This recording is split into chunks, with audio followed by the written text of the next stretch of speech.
Nia, a kind-hearted woman from Tuapa, believed in love, not just the feeling, but the sacrifice. When Quito, the man she loved deeply, found himself drowning in a $150,000 debt, she didn't hesitate. She sold her late mother's jewelry, gave up the land her father had left her, and even borrowed money from her sick uncle, all to clear Quito's name. Everyone warned her, but she always said, "He's a good man, just going through a hard time. One day we'll build a life together." But everything changed one late night. Nia had made some tea for Quito and his mother, who were talking quietly in the living room. She didn't mean to eavesdrop. She just paused at the door, ready to enter, until she heard Quito's voice. "She's done her part. I need someone younger now. Prettier. No baggage," he whispered. His mother laughed softly and replied, "Now that she's paid, she's no longer needed." Nia stood frozen, her heart cracking in places she never knew existed. The tea spilled, burning her hand, but she barely noticed. The real burn was hearing the man she gave up everything for plan a future with someone else, as if her love was just a transaction, and she was nothing once the bill was paid. It was a quiet evening in their small home in Nione, the kind of evening where the wind gently sways the curtains, and the only sound is the soft clinking of tea cups. Nia had just finished making dinner. She smiled to herself, thinking how far they'd come, how she'd stood beside Quito through everything. His debts, the sleepless nights, the shame of nearly losing everything. She had sold her land, her jewelry, even put her dreams of starting a tailoring shop on hold, all for him, because she believed in love. She believed in them. But that night everything changed. As she walked down the hallway to call Quito and his mother for dinner, she heard voices. She wasn't trying to listen, but the words were sharp and loud enough to stop her in her tracks. "She's done enough," Quito's mother said coldly.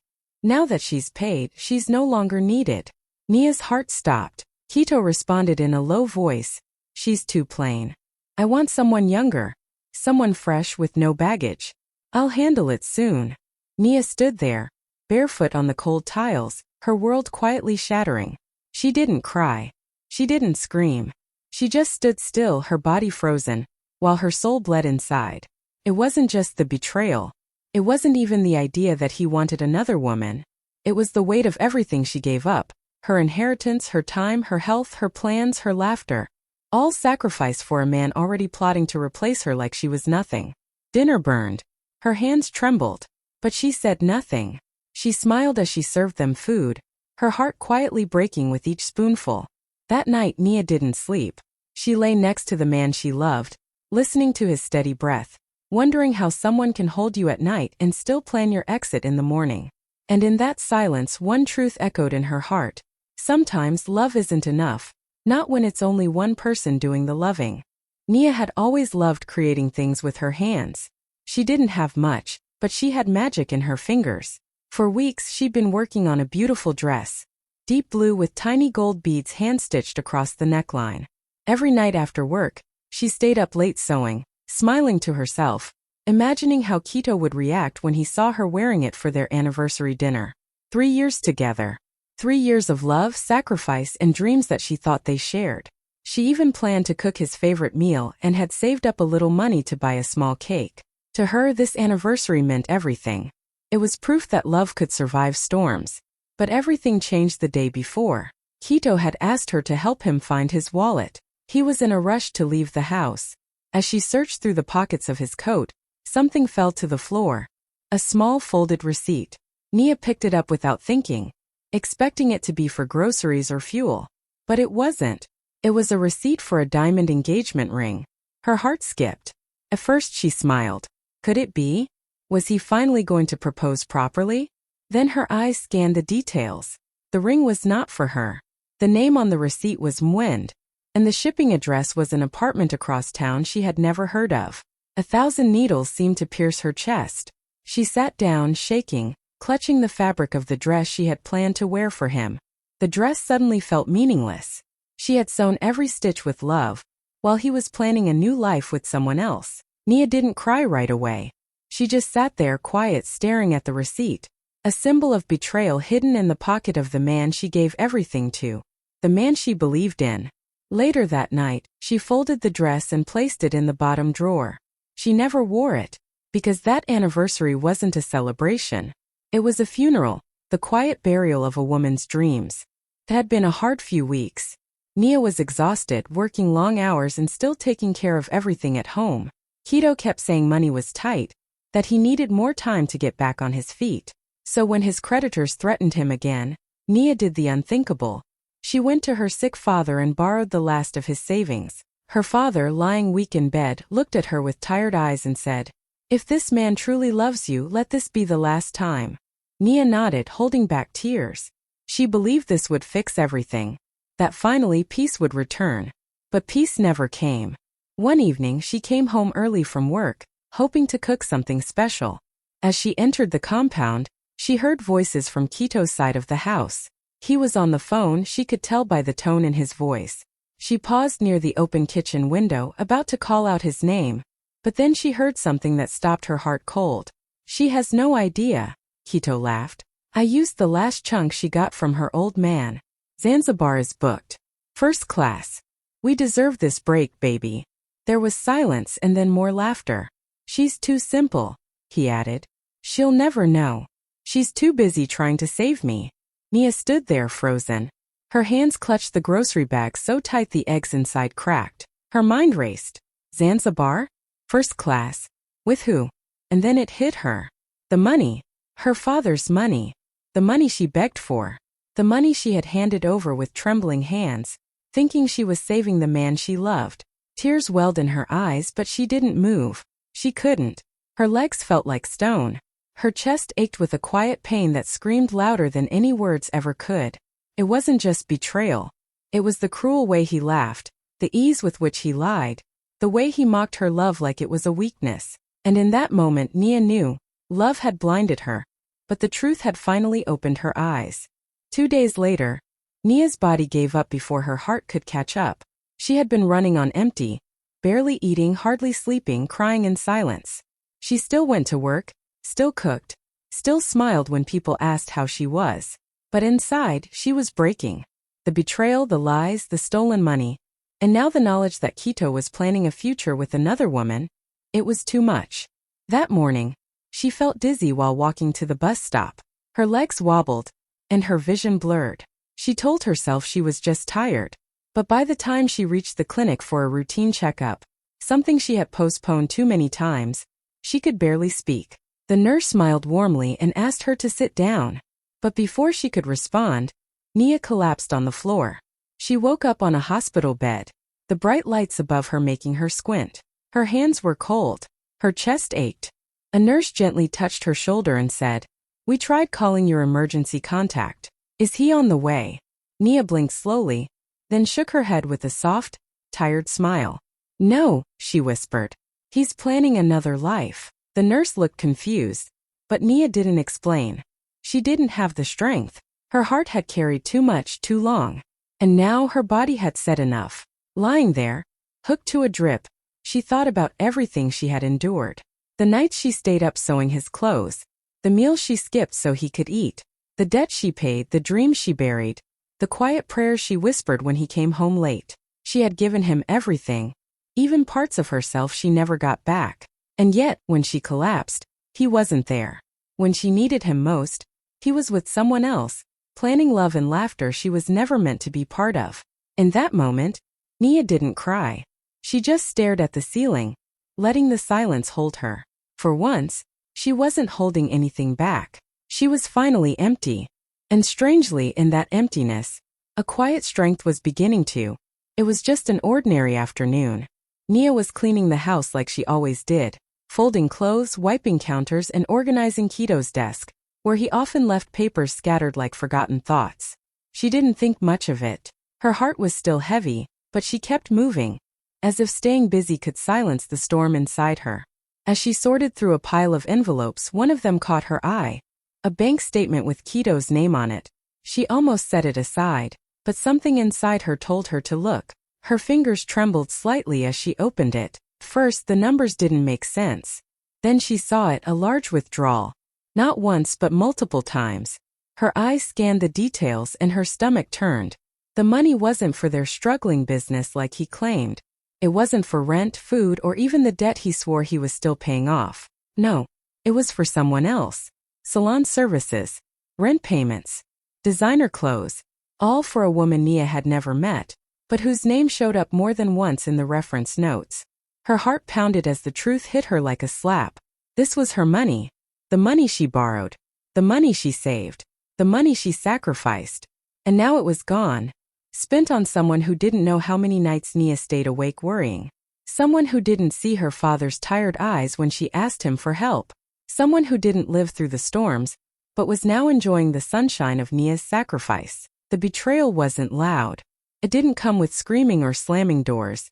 It was right there, silent, cold, and clear, printed in black ink on white paper. Nia sat on the floor, holding that statement, her eyes filling with tears that refused to fall. This time it wasn't just heartbreak. It was humiliation. It was being used. It was being invisible. And yet, even in that moment of quiet devastation, something inside her began to stir. A whisper that said, "You deserve more than this." It happened one Sunday afternoon, months before everything came crashing down. Nia had gotten into a small argument with Kito's mother. Nothing serious, just a misunderstanding about groceries and house chores. But something in the old woman snapped that day. Her voice rose, her eyes sharp, and she looked straight at Nia and said, "You were just a ladder. Now climb down." The words stung, but Nia had brushed them off. She thought maybe it was just anger talking. Maybe Kito's mother didn't mean it. So she apologized, served lunch, and pretended nothing happened.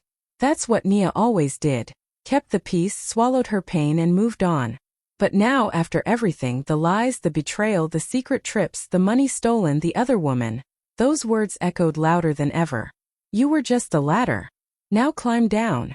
Nia remembered how she had helped Kito rise. From debt to stability. From shame to pride. She stood by him when no one else would. She worked double shifts, borrowed money, cleaned up his messes, smiled through his silence. She believed they were building something together. A future, a family, a dream. But now she could see it, clear as day. She wasn't his partner. She was his steps tool. His way out. His backup generator. And when he no longer needed her light, he switched to someone else. Someone shiny, new, and unscarred by sacrifice. The insult from Kito's mother wasn't just a cruel jab anymore. It was the truth they had all hidden from her, dressed in fake smiles and empty promises. Nia sat alone in the kitchen that day, holding a tea mug with shaking hands, the words playing over and over in her head. You were just a ladder. Yes, she was. But ladders hold weight. Ladders lift people. Ladders carry others higher, even when it breaks them. And maybe now it was time she stopped being a ladder for people who only climbed her to get away. Tandao had worked in their house for almost 2 years. She was quiet, gentle, always respectful. Nia treated her like a younger sister, never once raising her voice or treating her like a servant. She even bought her sanitary pads, new shoes when her old ones tore, and once paid for her sister's hospital bill without asking for anything in return. Tandao saw it all. The kindness, the sacrifices, the quiet tears Nia wiped away when she thought no one was looking. But she also saw the other side. The phone calls. The hushed conversations between Kito and his mother. The way they would suddenly go silent when Nia walked into the room. The clothes Nia didn't buy. Showing up on someone else's Instagram. Tandao had noticed everything. But she kept quiet. Because in that house, her silence was survival. Until one night, Nia was sitting on the back porch, staring into the dark sky, her eyes tired and distant. She hadn't eaten much that day. Her spirit seemed dim, like a candle almost out. Tandao approached slowly, holding a glass of water, her hands shaking slightly. "Auntie Nia," she said softly. Nia looked up, surprised. "Yes, Tandao." Tandao hesitated, then sat beside her. Her eyes welled with tears. "I'm sorry. I've kept quiet too long," she whispered. "But I heard them last week. Kito and Mama. They're planning to send you away. After everything you did." The words hit Nia like a knife in the chest. She didn't speak. She just stared ahead, blinking back tears. "I heard them say you've done your part. That you're too soft. And that she, the other one, is coming to stay." Tandao started crying. "I didn't know if I should tell you," she said, wiping her face. "But you don't deserve this. Not after how you treated everyone with so much love." Nia reached out and held Tandao's hand gently. It wasn't the confirmation that broke her. It was the fact that even the maid could see how used and discarded she had become. But that night, in the middle of the third anniversary was supposed to be special. Nia had held on to the date like it meant something sacred, a reminder that love, no matter how hard, was still worth it. She had even circled it on her calendar, smiling every time she looked at it. Despite everything, despite the quiet distance growing between them, she believed maybe that day could fix things. Maybe he'd remember who she was to him. A week before, she had done the unthinkable, sold her last piece of land. The land her late father had left her. She held on to it for years, refusing every offer. But Quito said he was in trouble again, that people were threatening him. So she gave it up, believing she was protecting their future. On the morning of their anniversary, she woke up early and cooked his favorite meal. She wore the same dress from their first date, hoping he'd notice. But Quito didn't say a word. No flowers. No hug. No happy anniversary. He just scrolled through his phone, barely looking at her. Later, while he stepped into the shower, his phone buzzed on the table. Nia wasn't the type to snoop, but something in her heart pushed her to glance. What she saw crushed her. A message from a number saved as Honey Redheart popped up. Can't wait to make you my wife. She's almost gone. The date? The exact same day Nia sold her land. Her hands went cold. Her breath caught in her chest. She stared at the message for a long time, numb and shaking. He hadn't forgotten the anniversary. He just chose to spend it loving someone else. That night they ate in silence. Quito didn't notice the way she looked at him, like she was watching a stranger. He didn't notice the way her hands trembled as she cleared the plates. And Nia? She didn't cry. Because sometimes pain doesn't come in screams. It comes in silence, when the person you gave everything to treats your love like it never mattered. That was the night something in her heart quietly broke, and never fully healed again. The rain fell gently over Jinja that morning, soft but steady, like the sky itself was weeping. Nia stood outside the old stone church, soaked from head to toe. She didn't have an umbrella, didn't care about the cold. Her dress clung to her skin, her hair was wet, but her mind was somewhere far away. Her hands trembled, not from the chill, but from everything she had held in for too long. She had come there alone just after sunrise. No one knew, not even Tandayu. She had taken a quiet boat ride, needing space to breathe, to think, to ask the questions she could no longer hold inside. She stood in the rain, facing the closed church doors, and whispered the only words that came from deep within her soul. Lord, she said, her voice breaking, show me who I am beyond this pain. Tears mixed with the raindrops on her face. She wasn't asking for revenge, not even answers. She just wanted to feel whole again. She wanted to remember the woman she was before the heartbreak, before the lies, before Quito's love turned into a wound she kept bleeding from.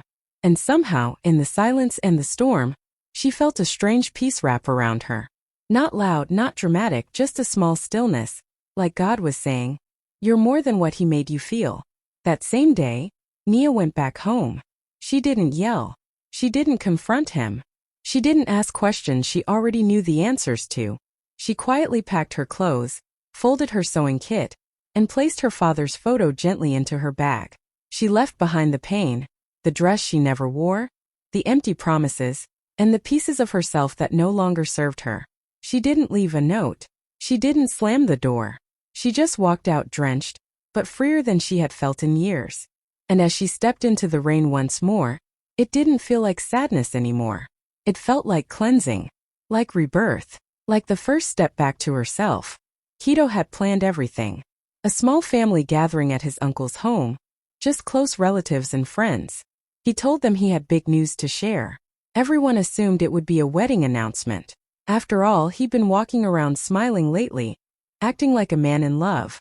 What they didn't know was that Quito had invited his new fiancée to join the meeting, ready to introduce her like nothing had happened, like Nia never existed. But what Quito didn't expect was Nia. She arrived early before anyone else.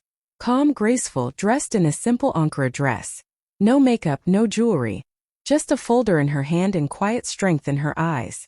People greeted her with surprise. Some with awkward smiles, others with whispers. But Nia didn't flinch. She sat quietly waiting. When the room finally filled and Quito stood up to speak, Nia gently raised her hand. I'd like to go first, she said, her voice steady, stronger than anyone had ever heard. She stood up and began to speak. She pulled out receipts, the bank transfers she made to cover his $150,000 debt. She showed medical bills from when she collapsed from stress and overwork. She read out loud the exact date she sold her land. The same day Quito sent a message to another woman saying, "She's almost gone." The room fell silent. No one moved, not even Quito. Then she looked at Quito's mother. "You said I was just a ladder.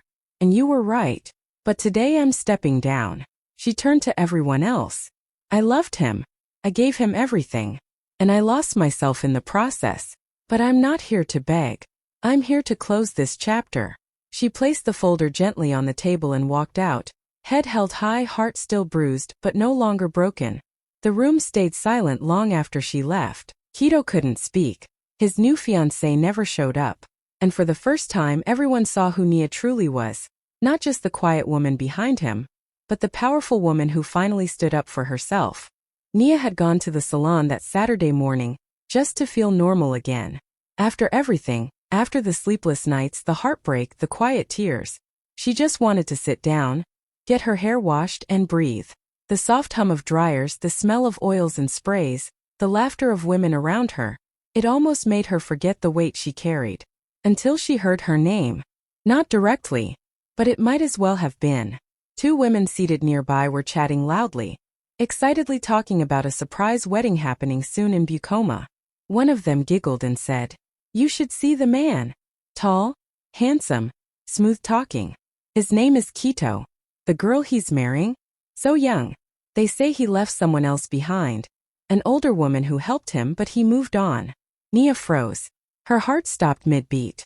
Quito, from Bucoma, left a woman behind. They were describing her story like gossip over tea. And the worst part? They didn't even know she was that older woman. The woman who had sold everything for him.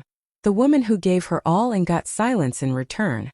She looked up from the mirror, her stylist still twisting her braids. Then she laughed. But it wasn't joy. It was the kind of laugh that held pain in every note. The kind that sounded like a crack, not a sound. She turned slightly and said, just loud enough for them to hear, "That man you're talking about? He's my husband." The room fell silent. Brushes paused mid-air. One of the women gasped. Nia didn't wait for their apologies or shocked stares. She simply looked back at her reflection in the mirror, her eyes tired but proud. It was the moment she realized. She didn't need to confront him. The truth was already loud enough. And so was her strength. Nia didn't scream. She didn't cry in front of him. She didn't break plates or beg for answers. When she finally decided to leave, she did it the way she had lived with him, quietly, with dignity. No one saw it coming, not even Quito. He came home one evening expecting dinner, expecting silence, expecting the same woman who always forgave, always stayed. But the house was different. The lights were off. Her clothes were gone. The sewing machine she loved so much was missing from the corner. And on the table under his favorite cup was a single folded note written in her neat handwriting. "I paid your debt. Don't make another one with someone else's soul." That was all it said. No anger. No insults. Just the truth placed like a mirror for him to look into. Quito stood there frozen, reading the words over and over. He rushed to his phone, called her again and again. No answer. He checked with her friends, her father, even Tandile, but no one knew where she'd gone. Or maybe they did, and just weren't telling him. Weeks passed. Then months. One day, while scrolling through social media, he saw a photo. A clean, sharp image of Nia standing beside a group of women at a business event in Bale. She wore a navy blue suit, her hair neatly tied, a radiant smile on her face. The caption read, "Empowering Women Through Finance, Meet Nia, our newest program director." His heart sank. She looked different. Not bitter. Not broken. Just free. Quito realized too late that while he was planning a new life with someone else, Nia had quietly built her own one without lies, without pain, without him. He had lost her. Not in some dramatic fight. Not in a loud goodbye. But in the silence of her strength, the kind of strength that walks away without looking back. And for the first time in his life, Quito understood what real regret felt like. It was a slow Saturday evening when Quito sat in his living room, flipping through TV channels absent-mindedly. The room was quiet, too quiet. The new girl he had rushed to impress was out with her friends, and the excitement that once filled his days had faded into something dull and restless. Then suddenly he saw her, Nia, on national TV. First he thought he was dreaming, but there she was standing confidently beside the county governor, dressed in the most beautiful Ankara outfit he had ever seen, bold, colorful, full of life. Her head was held high, her smile wide and unshaken, her eyes glowing like they once did before he dimmed them. The announcer's voice filled the room. Today we honor Nia Mwenga, founder of the Wema Fund, which has helped over 3,000 women in small businesses across Mbale and beyond. Once a struggling wife, now a national voice of change. Kito froze. He couldn't move. He couldn't breathe. He stared at the screen like it held the last piece of a story he never bothered to finish. He watched her laugh, hug other women, and speak with fire in her voice and purpose in her words. She wasn't just surviving, she was shining. She didn't look broken anymore. She looked whole, reborn. The same woman he once called too simple was now being celebrated by the nation. And it hit him, all the lies, all the betrayal, all the chances she gave him. He had thrown away a rare kind of love, and now the whole country could see what he lost. No begging could bring her back. No apology would ever be enough, because while he had chased temporary pleasure, Nia had stepped into her power. And for the first time, as he sat there with nothing but regret and a flickering TV screen, Kito realized she was never just a woman he used. She was the woman he would never deserve. One quiet morning, a cream-colored envelope landed on Kito's doorstep. It was elegant, with golden edges and a scent of jasmine, the kind of envelope used for special occasions. Curious, he opened it slowly. His heart skipped. It was a wedding invitation. But not just any wedding, it was Nia's. She was getting married to a respected entrepreneur from Dodoma, a man known for his kindness and success, someone who had built schools and sponsored women-led businesses. The card was simple but powerful. At the bottom, in Nia's handwriting, it read, "This time, I'm not paying anyone's debt, just receiving the love I deserve." Kito stared at the words, unable to move. His chest tightened, not with jealousy, but with a deep, hollow ache. It wasn't just that she was marrying someone else. It was that she had healed. She had moved on. And she had found the kind of love that didn't need to be earned through suffering or sacrifice. He remembered the girl who once stayed up sewing buttons on his torn shirts, the woman who sold her father's land just to clear his name.